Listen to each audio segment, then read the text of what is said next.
গাঁজা ও হেরোইনসহ ৩ মাদক ব্যবসায়ী গ্রেফতার। মোহাম্মদ সোহেল রানা প্রতিবেদন।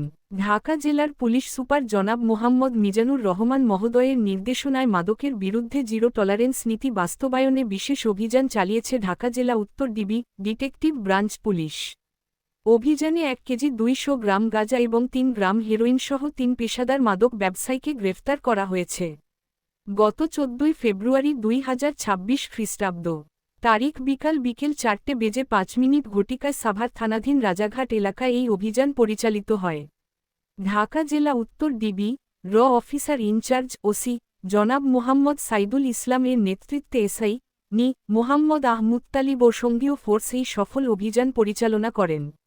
গ্রেফতারকৃত আসামিরা হল: ১ ফুলজান ৪৫ স্বামী মোহাম্মদ রফিক মিয়া, সাং রাজাঘাট, সাভার।